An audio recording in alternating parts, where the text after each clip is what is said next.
Ang peke ngayon, tsaka original, hindi mo na ma-distinguish sa mata lang. Yes po, 90% na copy na. Ha? Napeke ng Richard Yes Mille. po, dalawang peraso. 30 million ang lumipad na parang bula. So, ibig sabihin, yung iba, hindi nila body original, Yes yung po, bracelet yes po, fake. yes po, marami. Pwede palang chapsuyin ang Rolex. It's okay na gumastos ako sa'yo. At least, meron akong peace of mind na yung binili ko, original. Hindi kayang bayaran ng pera yung stress eh. Yes. Kung brand nyo kayo bibili, sa shop kayo bibili, 100% original. Ngayon, kung sa iba nyo nabili yan, sa reseller or what, dalihin nyo rito. Yung device na ganito, boss, mga magkano yan ganyan? 5.8. 5.8 million. Yes. Ayun, po pwede naman. Huwag kayo magbayad ng 5,000. Bili kayo 5.8 million na makina. 10,000 pieces na Rolex na na-authenticate More na than, mga more boss. than. More than. Magdi-deal sila ng relo. Pwede silang diretso dito. Kumbaga, ipa-authenticate muna bago nila bayaran yung relo. Yes. Ayun. I'm the first official Rolex watchmaker in the country. Isipin mo maker ka ng Rolex. Bakit ka nandito, boss? We share the same vision with Javis. Dati nagpagawa ako ng 80, dinala pa nila sa Hong Kong. Dito, kaya namin. Parang bago na, nawala na yung mga gasgas sa loob. Yes, nalinis na rin yung dial, nalinis na yung case. Uy, grabe oh. Brand new na siya, mga boss. Kung wala nang gas-gas, pwede na siya ulit gas-gasan, boss. Tagal ko namang kinakabahan. Ito talagang process namin, hindi pwede shortcut. Alright guys, so ngayon may dala-dala tayong mga relo. Pasto. Kaya papakita ko sa inyo. Isang Rolex natin, ito naman yung Zenith, ito naman yung Omega. So tatlo to. Ito ipapa-authenticate ko. Ito ipapa-restore ko. Ito ipapa-overhaul ko. So tara, samahan niyo ako. Uy, medyo busy pa rito ah. Alright, boss! Mga boss, ito nga pala si Boss Javes. Welcome, boss. Dala-dala ko ngayon dito. Ayan, so ito, unahin natin itong Rolex, no? So sa Rolex, paano ba nila malalaman na original o hindi? So, una makikita is sa bezel. Napansin niyo po, kung original, sharp yung pagkat ng bezel. Ito na-peke ako eh, kaya dinala ko kasi ngayon dito eh. So, pro dito, kailangan natin na Ipapacheck natin. O, check natin lahat. So, Pero based on naked eye, tingin mo, original o hindi? possible, original. Possible! Yes. Possible! Yes, check natin Sige, saan tayo pupunta? 100% na original or fake. Dito Para tayo. malaman na natin kung original o hindi. Sige, tara. Dito tayo sa ating operating room.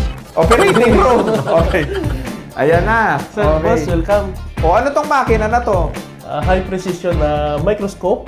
And this one also the metal analyzer. So, natitest namin yung metal kung gold talaga siya or steel, kung anong percentage ng gold, kung anong components ng mga materials. Malalaman na ba natin dyan kung naloko ko o hindi? Physical check muna. Oh, physical Original check. Nako, ayan na.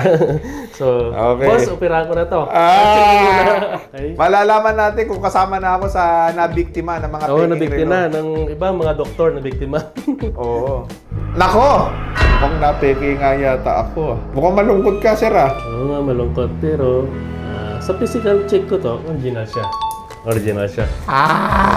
Okay. Next! So, kung gusto niyo makita talaga ang original, pwede ko siya pakita sa inyo. Okay, sige, sige.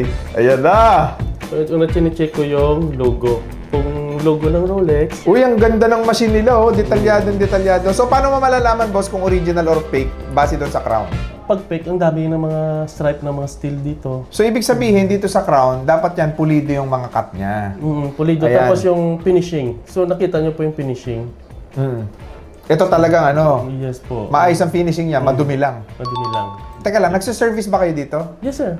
So, yan pwede po. natin gawing mukhang bago yan. Yung ginagawa namin, tinatanggalan namin yung mga surface na dumi. Ito, kagaya nito yung mga gasgas Yes na yan. po. Mawawala na yan. Yes po, mawala po. Uy, ang galing ha. Mawala siya. So, may dumi pa. May balahibo So, ibig pa. sabihin, original, marungis lang. Oh, sa logo pa lang, original na siya. Ayos, safe! Isang indication. Ay, yun na- isa pa lang? So, check Akala ko, safe na ako. So, check natin ulit yung glass. Nako. O yan, ano yan? Oh, ngayon ko lang nakita yung boss ha. Hindi makikita na naked eye Hindi masyado po yan. makita. Oh, yes po. Oo, may ganun palang logo yun oh. So, ito po, original to siya na glass. Pag fake siya na glass, kuminsan ito po, nagkadikit-dikit yung mga laser. Pag ano, hindi siya original. Hindi siya bilog na bilog. Pero sa fake, meron din yan. Ibig sabihin, ang peke ngayon, tsaka original, hindi mo na ma-distinguish sa tingin lang, sa mata lang. Yes po, 90% na copy na. Ha? Yes, even the glass. Kaya napakaraming naloloko. So may measurement din yan, yung height na measure namin dito. So sige nga, i-measure nga natin kung, ayan na, naku, ano original? Usually mga 11 talaga yung ano. 11. So original na, boss! Original yung glass. Original yung glass. So Pero original. di pa tayo sigurado. Hindi pa kasi check natin ngayon yung dial kung original siya. Naku. Ang tagal naman yan, pa-suspense pa yan, boss. Oo. Minsan dito sila kinakabahan eh. Naku, ito na. Ito na, yan na yun. Okay. Yung iba, relax yung nakalagay. Oh, relax. Ganda nga ng brand yun eh, relax. Pag fake, paano mo malalaman na fake yan, boss? Sobra-sobra ng mga ink dito, kalat. Tapos hindi proportion yung letter, manifest. Tapos kung hindi siya naka-emboss, so dito naman. So 100% original na tayo, boss. Hindi pa. Ha? Check natin Hindi kung pa. naka-emboss.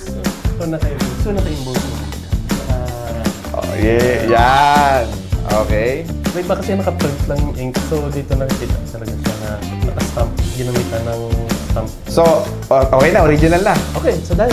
Okay na tayo. Ah, hindi pa sure. Yung hands naman, check natin yung hands. Oh, sige. Kasi Pinapakaba po ako, sir, eh. sample na service na sa labas. Kung minsan- Kaya kayo mga boss ha, ipa-authenticate ninyo sa Watchaholic yung mga relo nyo now na. Baka mamaya napeke ka, nabudol ka. Dito sa Watchaholic, kumpleto sila ng mga devices, ng mga machine, ng mga expert para ma-authenticate yung relo ninyo. Ang million pa naman yan. Yes. Sige, boss. Ito naman yung hands niya, original po ito. Original. Yes. Okay, so original na, boss. Yes, Ito na, yes, original na. original na. Oh, yes. Ah, yung hands pa lang. Original hands. So, ibig sabihin? Okay na tayo sa dial. Dial, okay, dial. Okay na tayo sa hands. Sa hands, okay. Sa glass. Sa glass, okay na. O, okay na. Hindi pa. Ay, hindi pa! Check natin yung case. Yung case mismo. Oh, sige. Kung tama ba yung engrave, baka re-engrave lang. Ako? Kasi kami dito, mag-check kami dito, lahat na pwede mangyari, check namin lahat.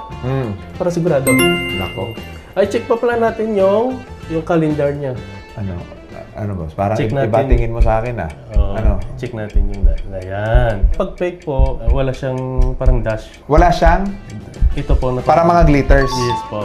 Oo. Pag fake, plain na white lang yan. Plain na white. Tapos ito po hindi naka-emboss. Ayun! Ito, so embossed siya. Yes. Original na. Yes, original siya. Check natin yung engrave na Rolex. Kaya hindi mo talaga maano yun, no? Kaya kailangan talaga ipa-check nyo talaga yung relo nyo, mga boss. Ang dami palang gagawin pagka i-authenticate talaga siya. Boss, tanong ko lang, no? Magkano magpa-authenticate ng relo sa inyo? Dito sa amin, start ng 5,000. 5,000 pesos. Yes, Oo. Pero po pwede kaya yun. Halimbawa, magdi-deal sila ng relo. Pwede silang diretso dito. Pwede. Dito sila mag-deal. Pwede sila... Kumbaga, ipa-authenticate muna bago nila bayaran yung relo. Yes, yung sila ginagawa na. Para before sila bayaran, Oo. original lang. Kasi kung nabayaran mo na, nawala na yung seller, wala na, hindi mo na mahabol yun. Yes po. So, Naloko ka na. yes, marami nangyari dito na nabayaran nila. Hmm. Tapos ilang 2 years na yata, gamit-gamit niya. Pagdating dito, chinik namin fake. Ano yung pinakamahal na relo na in-authenticate nyo rito so happen peke? RM. Kapeke ng Richard Yes Mille? po, 2 piraso. Ha? 2 piraso yung RM. Ilang million yung yung nabayad niya doon sa seller? Siguro mga kulang-kulang mga 30 M. 30 million naloko? Yes. Yung mga watch na dinala dito, worth yung value. Nasa 30 million. Yes. Kapag ka hindi nyo dinala yan dito sa Watchaholic, yan ang mangyayari sa inyo. So, ano nangyari? Nagdemandahan sila. Wala na, hindi ko na alam kung ano nangyari doon. Basta dala sila dalawang RM, check nila dito, sabi ko fake. Kaya mga boss, ito nag-content tayo para sa kaalaman ng ating mga viewers. Especially lahat ng nanonood, alam ko may mga Rolex kayo dyan, may mga Patek kayo dyan, maaaring yung iba, may Richard Mille kayo, or may mga Omega kayo. Guys, dalhin nyo na lang muna dito sa Watchaholic. Ipa-authenticate ninyo. Kasi, kagaya no, 30 million ang lumipad na parang bula. Alain mo yun. Yes. In between siya ng 2010 to 2020 yung model na to. Okay, so original na. Yes po. Ayun. So, check naman natin yung bracelet kasi hindi kami nag-check na case lang pag okay. So, talagang inspection everything. Yung bracelet, na-check mo na. Hindi pa. So, may mga code sila. So, ibig sabihin, yung iba, di nila, body, original. Yes yung po, bracelet yes fake. Po, yes po, marami. May nagdadala dito. Ah, ganun. O kasi, bibili sila ng case na original, palitan nilang bracelet ng fake. Kasi itong bracelet na bibenta 150,000. 150,000 Yes, na yung bracelet. Bracelet lang. So, Sige nga, tingnan nga natin. original yung case, fake naman yung bracelet. Nako, baka napeke Yun, yata ako sa yun ang bracelet nangyayari. Parang yun ang So, gusto check mo natin. ibig sabihin, boss Kaya medyo detalye kami dito. Ayun. Ako, di bali nang gumastos ako sa pagpapa-authenticate kaysa lumipad ang 100,000 o milyon ko, di ba? Yes, boss. Ilang taon nyo nang ginagawa to, boss? 33 years na ako. 33 years na. Involved ako sa mga luxury watches and trabaho ko talaga authenticator tsaka technician. So, 2002. So, nagawa ko na estimate ko ng mga Rolex siguro more than 10,000 pieces na. 10,000 pieces na Rolex na ang na-authenticate More niya, than, mga more boss. than. More than, ha? Nakita ko kanina, boss, maraming mga gasgas diretso mo na nga, ipapaservice ko na rin dito. Oh, sige. Magkano yun? Pag pinapolish ito sa 5,000. Pati yung sa, yan. Ito, Yung nakita mo, di ba, daming gasgas na ng loob, pag papalinis pinalis siya. mo kasama overhaul to, so sa 23.5. Lahat. Yes. Mukhang brand nyo na yan. Yes, brand new na yon. Tapos bago na rin mga gasket na waterproof na rin. Tapos may 2 years warranty sa amin. Ayun! So, dun sa mga may Rolex dyan, gusto ninyong ipa-restore, yung magmukhang bago, dalhin nyo dito sa Watchaholic, may services sila na gano'n. Depende sa kondisyon ng watch. Tama, di ba, boss? Yes, sir. Pagka yung malala na, yung parang cancerous na yung itsura ng relo, kaya pa rin.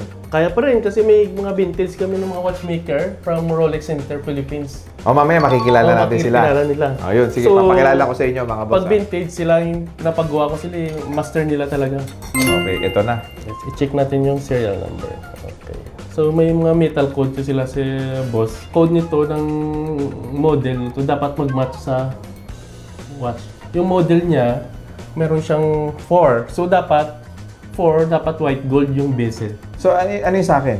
4? 4 po. So, white gold yung bezel niya? Yes po. Oo! Kasi kung minsan may Original? Original. Okay, naka-white gold pala ako, hindi White ko gold alam. bezel. Oo, bezel, okay. Kasi may nangyari dito sa amin na 4 but still yung bezel. So, pineke yung bezel. Still. Nag-swap. Pwede palang chop sueyin ang Rolex. Yes, so Nako, possible. magpa-authenticate talaga kayo. Grabe. Isipin mo yung crown, pwedeng palitan yung glass, yung bracelet. yes, Naloko ka na. naloko na. Kasi kung minsan meron dito na dala ng customer, yung 3 yellow gold dapat yun. So yung nakalagay, still lang. Eh di naloko siya. Chapsoy ka talaga. Chop suey. Yes. Nako, may Rolex pala na chop suey. So this bracelet original to. Oh! After namin authentication dito sa amin sa Watchaholic, kami lang dito sa Green Hills may waterproofing test. So every time na buksan yung watch, dapat make sure na waterproof siya. Okay, sige. Di pa tayo Di tayo sa sa kabila. kabilang ano. So, nandito tayo ngayon sa another facility nila, boss. Ano pangalan mo, bossing? Tony Maghirang po. Ilang taong ka na, boss? 74. 74 years old! Ilang taon ka nang gumagawa ng Rolex? Ng Rolex 55. 55 years! Yes. Marami ka na bang nagawang na pinaservice sa inyo tapos peke pala? Pag pinaservice na peke, we will not service because it's fake. Ayun, tandaan nyo yun mga boss ha. Hindi sila nagsiservice dito ng fake watches. Original lang. Okay. So ano difference boss ng peke? Lalo na, marami ngayon. Siyempre, hype era ngayon ng mga relo. Marami kasing bumibili, they fake it till they make it. Ibig sabihin, for aesthetic purposes lang. Pang-flex lang sa mga ka-business dealing. Yes, sir. Anong ma-advise mo dun sa mga ganong klase ng tao na gusto lang nila ng pang-flex at bibili sila ng mga peke? Anong advice mo sa kanila? Buy the real one. Buy the real one. real one. Yes. Why? Because people who knows expensive watches knows that you are wearing a fake one. Ah, ganon. Yes. Naku, silat pala kayo dyan, mga boss, ha? Huwag kayong basta-basta, ha? Ako, ang take ko naman dyan, bakit ka magta-trying hard kung po pwede ka naman mag-wear ng original? Example, hindi mo pa kaya Rolex, buy a Tissot. Tama, hindi mo pa kaya Tissot, buy a Seiko. Yung sa peke kasi walang value talaga, di ba, boss? If you are wearing a fake one, you're fake also. Ang ganda nun. Coming from 50 years of experience. Wow, thank you. Sige, boss, saan tayo? Okay, dito tayo sa waterproofing. Eto na, waterproof kaya yung Rolex ko. So, paano mo malalaman, boss, dito, base sa indicator? So binabacuum niya tapos pinipressure. Magkano yung ganyang makina? Ito kasama compressor sa mga 650. Yung maliit na makina na yan, 650,000 yan? Yes, sir. Grabe, no? So, nagre-read na siya. Pasa sa test 1, may test 2 pa. So, Nako. yung unang ginawa niya, binacuum siya. Okay. So, yun, i-pressure naman siya ulit. May pressure ulit. Hindi biro ang Rolex. Ang daming test, ang daming kailangan gawin. Kaya, mga boss ha, investment nyo yan. Dalhin nyo rito sa Watchaholic. Paulit-ulit ako kanina pa. Kasi ang dami, may kaibigan ako bumili sa reseller, na peke siya. Sinusoli niya, ayaw tanggapin. So, meron kaming client dito, doctor from North. Nakabili ng dalawang silang doktor, isa nakabili ng fake din, isa dalawang Rolex na binili. Oo. So, nagpapahali sila ng case. Nabili lang sa Facebook. Kaya huwag ka talaga magtitiwala eh. Dapat doon kayo sa trusted seller talaga ng relo. Pero kahit trusted seller yan, wala naman silang mga devices na kagaya ng meron dito sa Watchaholic. Kasi po pwedeng chapsuyin yung relo Yes, eh. hindi naman sila talaga expert. So, kung di mo nang authenticate, goodbye ka na. Correct. Hmm. Hindi, tsaka yung iba, So, pass siya. So, 5 bar yung... Okay pa? Yes, pasok pa rin siya. Pero sa aming service kasi, kahit pasok na to siya, kasi more than 5 years na, kailangan pa rin namin palitan ng bagong gasket. papalitan pa. Pareho. So, kasama yun doon sa babayaran ko? Yes. Okay. Kasama. Alright. Ayan. So, papalitan pa rin natin ng gasket. Okay. Thank you, boss, ha. Ang dami ko natutunan ngayon. Grabe. Ang pinaka nakuha ko ngayon dito sa usapan natin, it's okay na gumastos ako sa'yo. At least, meron akong peace of mind Yes. na yung binili ko, original. Hindi kayang bayaran ng pera yung stress, eh. Yes, yung namin dito, Diba? nagbabayad ko ng 5,000 for the peace of mind na Yeah. suot-suot nyo. Correct. Hindi naman dahil mahal kami kasi gumagamit kami ng premium equipment talaga. Yeah, kagaya nito, nasa Yes, almost 700,000. Malaki yung investment talaga. So kung silip-silip lang, wala talagang mangyari. Tsaka yung relo mo, possible palang masira kung hindi mo ipa-service. Yes. Kung may iba naman, nag-authenticate mo, wala naman silang test, paano malaman na waterproof yung watch? Yeah. Si Boss Rolly mo kung may gusto sabihin. Ano pangalan yung ulit, boss? Tony Maghira. Tony Maghirang. Ayan ha. 50 years of experience pala. For the service of Rolex watches, who knows Rolex than the Rolex knows? I have my colleague here from Rolex also.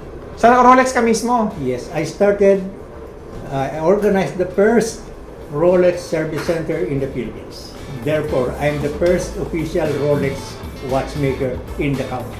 Rolex watchmaker in the country. Yes, I trained in Hong Kong and Geneva with certificate. Pero nandito ka sa Watchaholic. Yes. Bakit ka nandito, boss? We share the ikaw, same. isipin mo maker ka ng Rolex. Tama? Yes. Nag-aral ka sa Switzerland, sa Hong Kong. Yes. Tama? And then you are actually working here sa Watchaholic. Bakit dito? We share the same vision with Javis. We only make watches not for money. We make watches because that's our passion. Galing. Thank you. Boss Tony. Yan, Welcome, sir. At least nakakita ko ng buhay na legend, mga boss, Yeah. nandito. One Ayan. in the Philippines. So 120 million na Pilipino, one in the Philippines. Ito, one of Yes. one. Yes, in the Philippines. Kung merong rare, ito na yung rare. Si Yes. Boss Tony. Walang kapalit. All Rolex watchmaker in the country train under me. Wow. And one of them is You. my Ano pangalan ni Boss? Romy. Si Boss Romy. He's my expert on Daytona. Daytona. Yes. Ikaw, expert ka sa lahat. I'm the head watchmaker at Rolex. Gawa na lang kaya tayo ng Rolex, boss. Sarili nating brand. Ha? Mahirap. Pero kayang gumawa ng relo? Kaya gumawa. Kaso you need to high precision technology also. So, mamahal ng mga makina. Yes, of course. Isang machine pa lang siguro tag 200 million yung the machine. Bili na lang tayo. Okay. Thank you Boss Tony Ako si Mang Romy. Ayan, so makakasama natin ngayon si Mang Romy. Okay, so anong ginagawa mo, boss? 7750 IWC.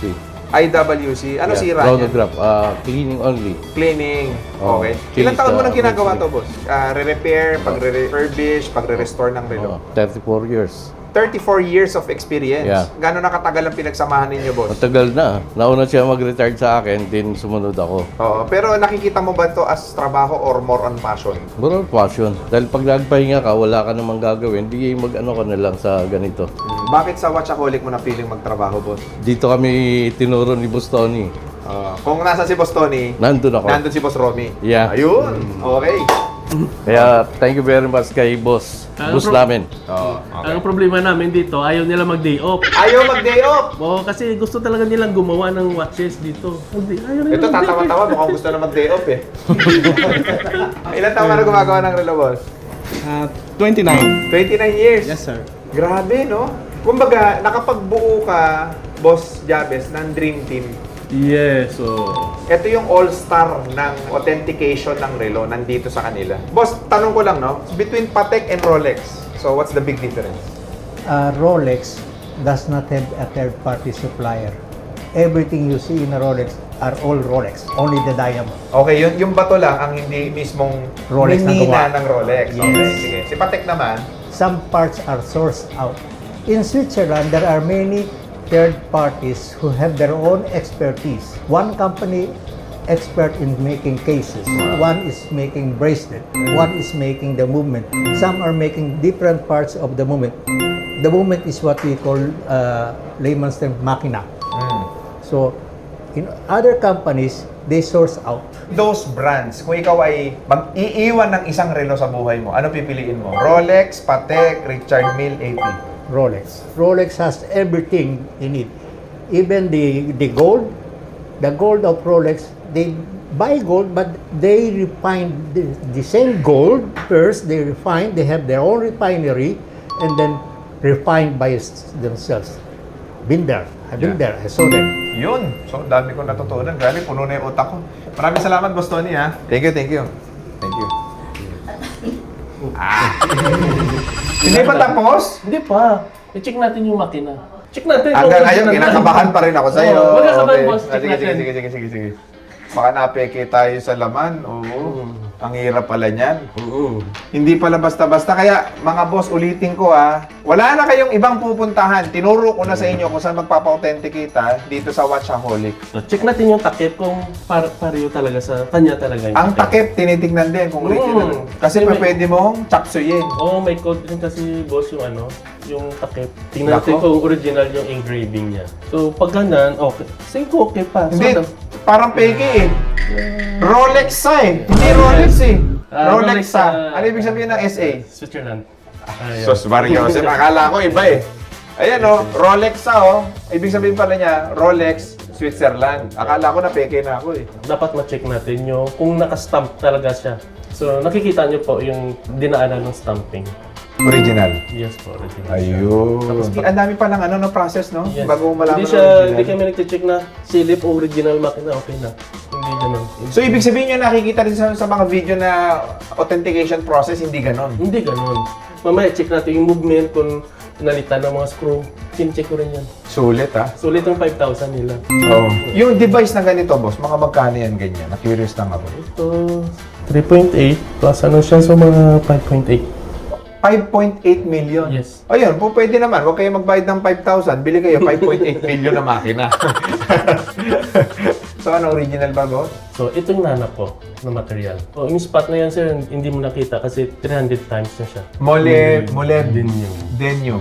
Ito yung nanap ko na. Ano ibig sabihin? Sa anti-corrosion. Oh. Ito more acid resistant na siya. So, hindi mo matitest kung wala kang ganito. Kung brand nyo kayo bibili, sa shop kayo bibili, 100% original. Yes, safe. Ngayon, kung sa iba nyo nabili yan, sa reseller or what, O mga- dalihin nyo rito.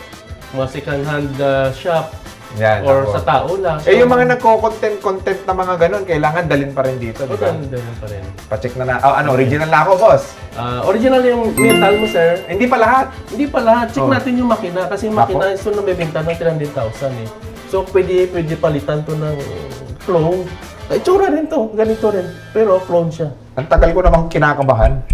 Kaya kung minsan kabado dito. Yung mga no? Oo, nagpa-authenticate. Sabi ko, ito talagang process namin. Hindi pwede shortcut. Dito lang yan, mga boss, sa Watchaholic. Yan, kompleto Yes. sila. Tsaka ilang stages yan, ang authentication ninyo? Marami ito, boss. More than 20 steps More than 20 bago steps. ma-authenticate ang isang relo. Ayan.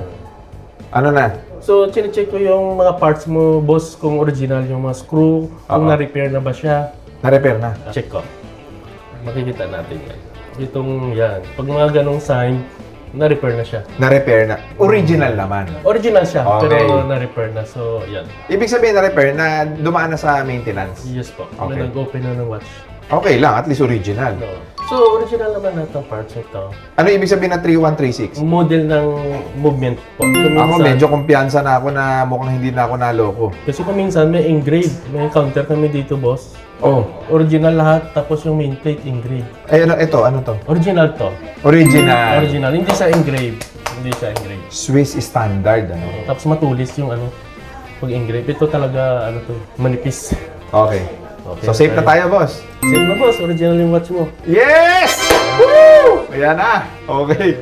Original. Akala ko, naloko na ako. Aray ko.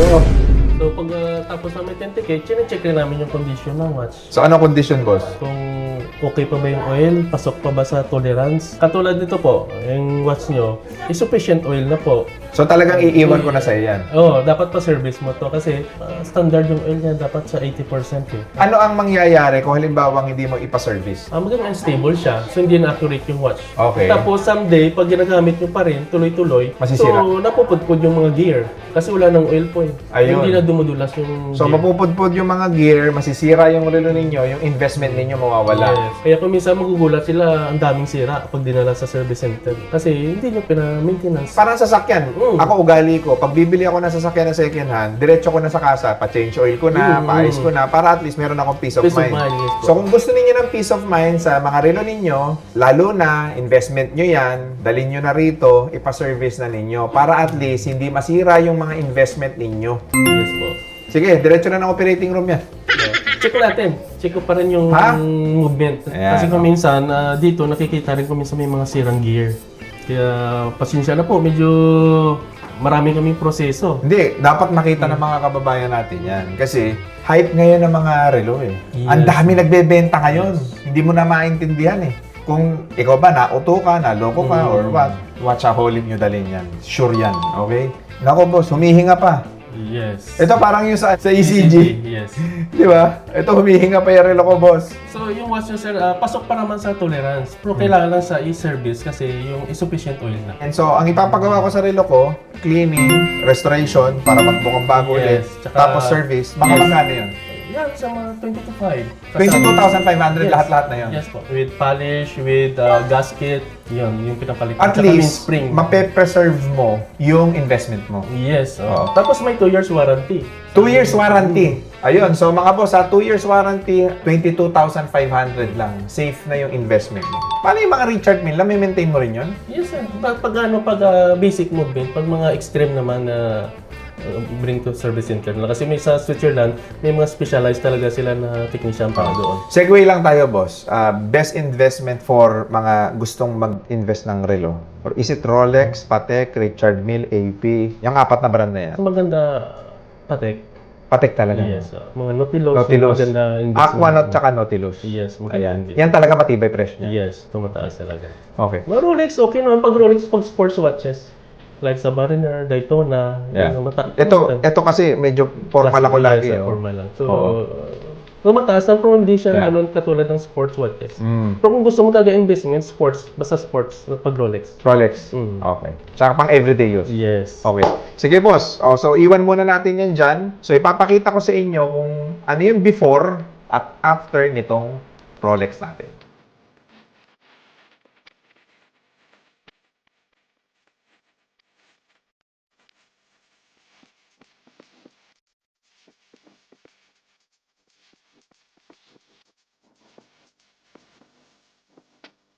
Ayan. Kung makikita nyo po, naka-disassemble na. Ang sunod naman natin ay ipi-pre-wash natin, then i-cleaning na po natin sa machine. After ma-disassemble yung watch movement, papunta naman tayo ngayon sa polishing room para ma-polish yung watch para mag-look brand new. Ito na yung bagong polish namin na case and bracelet ng Rolex. So mabilis lang, wala pang 1 hour, tapos na kagad. Ito na po yung finished product ng relo ni Boss RDR na Rolex Wimbledon na overhaul na namin, na polish within the day. Na waterproof na rin namin, new gasket, also calibrated din siya. Tapos meron kami dito isa, relo rin to ni Boss RDR na Rolex Omega, patapos na rin. Almost done na.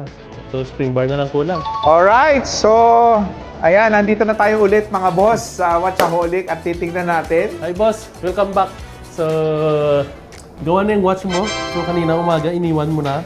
bagong polish na, bagong overhaul, bagong gasket. Hindi ko yata relo yan. Pinalitan mo yata ng brand new yan eh. Yes, boss. Ginawa ko na siyang almost new. Oo nga. Brand new. Pwede ko ba hawakan? Parang bago na. Nawala na yung mga gasgas sa loob. Yes, nalinis na rin yung dial, nalinis na yung case. Uy, grabe oh. Tignan nyo. Ayan oh. Brand new na siya, mga boss. So, wala nang gas-gas, pwede na siya ulit gas-gasan, boss. Para bumalik ka ulit. Ang galing, parang bago. O, hindi ko na kailangan bumili pa. Para na siyang brand new, no, boss, no? Yes, boss. Kasi dito, may premium polishing paste kami na ginagamit. So, iba talaga yung finishing paglalabas. Ang ganda niya, boss. Ang ganda. Actually, para siyang brand new eh. Yun, oh. Pogi na ulit. White gold to eh, no? Yes, boss. Yung bezel. Tapos, pasado na rin sa waterproofing test. So, gusto mo i-test natin siya ulit? O sige, tignan natin. Para- Pinalitan na yung gasket nito. Yes, boss. Ito na mga gasket. Ganda ng yoyo ko ngayon, no? Oh, patay ka na. Ganda, boss. Alam nyo guys, no? Ito Ito luma na to. Anong taon to, boss? Mga niyan, mid 2010 up. Yeah. Oh, 2010 pataas, mga 2016, 2017, Yes, po. itong relo ko na to. Nakalimutan ko na eh. Pero, nung ginawa niya ulit, brand new. Ayan, no? Ayan, so tingnan natin, dito natin matitest. Ano yung relo mo, boss? Rolex. Rolex na? Limited. Limited yan? Yeah, collectors. Ano taon to? Ito, boss, 1970s pa to. Magkano binibenta? Wala. Yan. Ayun. Hard to find. Oh, mga magkano yan pagka bibili ka ng ganyan? Mga 4.7. 4.7 million. Yes. Kasi sobrang rare niya na. Ano Yes, yung, boss. bakit siya rare? Kasi may kakaiba siya. Yes, Ano yan? yung parang Sultan of Oman. Yung dial. Alam niyo mga boss, kanina umalis ako dito 12 noon, no? So bumalik ako, ayan. So 5:40 na. Natapos nila kagad. As in parang ni-restore yung relo ko ngayon. Mabilis lang pala, no, boss? No? Yes, pag basic movement, mabilis lang. Kaya one day. Oh, pagka yung gusto nila ng rush. Pero kung talagang medyo mahaba ang pila, kailangan nila magantay. Yes, boss. 4 na million pala yung relo ni boss, no? Ganun ang value niya ngayon, no? Yes, boss. Pero dati, magkano lang ang value niya? Siguro 150,000 pesos. 1970. Tapos ngayon, napakamahal niya na, no? Yes. Dahil sa dial only. Pero ginto yan. Yes, boss. Ayan na, lumabas na ang resibo. Yan, resibo. O, ano sabi? Pakipaliwanag, boss. Para alam nila yung details. So, yung pasado sa 5 bar. So, kung mag-dive ka ng 5 meters, papasukan siya ng tubig. Hindi, 150 meters Oo, eh. dapat 150 meters na diretso. Ikaw na nga, niloloko mo ako. Nalito ako dun Ayan na, so goods na siya. Yes. Alam mo, ang ganda na inlove ako ulit. Parang bago. Grabe, ganyan ang relo. Dito lang yan mga boss sa Watchaholic. Ayan punta kayo dito. Mura na, garantisado pa. Para sa akin mura kasi dati nagpagawa ako ng AP, dinala pa nila sa Hong Kong. Yes. Dito, kaya namin. Kasi yung AP ko nasira, nag-stack up, di gumagalaw. Pero ikaw kaya mong gawin yun. Kaya namin dito. Oh, yun. Dalawa na relo ko. Isang Cartier, tsaka isang Rolex. Ang ganda, boss. Thank you. Thank you. Thank Salamat. you, boss. Thank you sa tiwala. Oo. Pero meron pa tayong isa ron. Merong isa Oo, pa. Finishing ito na. up na lang yun. Kasi na-overhaul na, na-polish na. Ito, ino-overhaul pa ni Bossing. Boss, anong Oo. ginagawa mo dyan? Ay, hiniikot lang po yung opinion kasi maluwag eh. So, dapat may tamang friction. Ganun ba? Oo. Accurate niya yung oras niya. Tapos pagdating sa kanon pinion, hindi tama yung friction, unstable yung relo. Mga ganyang relo, sa palagay mo ba, maganda pa rin ang value niyan ngayon? Maganda pa po. Oo, kasi it's a classic, no? Sa kabihira ng may ganyan. Kumbaga, lahat may kayang bumili ng Rolex basta may pera ka. Pero hindi lahat ng may pera kayang bumili ng vintage. Oo. Yes. Kasi madalang na. Kaya kagaya ng relo ni boss. Ikaw, pwede kang bumili ng Rolex, pero hindi mo kayang bumili ng ganyan. Yes. Kamukha ng relo ni boss. So may mga ganun na. Very good. Salamat boss. Oo, sir. Thank you po. So yun na nga mga boss. So nandito tayo ngayon again sa Watchaholic at natapos na rin yung napakahabang araw natin dito. Boss, maraming salamat. Isang araw. Boss James, actually ito yung pinakamatagal na vlog na ginawa ko yata kasi talagang gusto kong i-prove sa mga viewers natin na talagang dito, pagka kayo ang gumawa dito sa Watchaholic ng relo, so from before, ito na yung after niya. So grabe, sobrang brand new, boss. Salamat talaga. Thank you Thank so you, sir, much. sa tiwala. Napaka-reasonable ng presyo, brand new na ulit yung Rolex ko. Ayan, pwede na ulit na pang flex-flex, no? Yes, Medyo makintab na. Makikita nyo ngayon sa inyong screen ang kanilang mga cellphone number at ang kanilang mga social media pages. Pero ano nga ba ang official social media account ninyo, boss? Watchaholic Green Hills. Watchaholic Green Green Hills. Hills, Okay. So yung cellphone number na nakikita nyo ngayon sa inyong screen, tatawagan nyo po yan kung gusto niyo mag-inquire kung meron kayo ipapagawang relo. Hindi po lahat Rolex ha, pwedeng Patek, pwedeng AP, pwedeng Richard Mille, pwedeng Omega. Gumagawa rin kayo ng mga ordinaryong brand lang like mga Tissot. Yes. Gumagawa May rin kayo. specialized kaming technician para sa mga tissue. Ayan, mga Breitling. Yes, kaya. Pwede. Okay. Invicta, yung mga Yes, ganyan. pwede. Okay. So, any brand ng relo, dalhin nyo lang po dito sa Watchaholic. Lalo't-lalo na, ito pa, mga boss, yung mga gustong magpa-authenticate, dito na ho kayo sa garantisado, sigurado. Para siguradong hindi kayo mabudol, maloko. Yung investment ninyo, sigurado. Dito sa Watchaholic. So, with that, maraming salamat sa inyo mga boss, and God bless inyo lahat.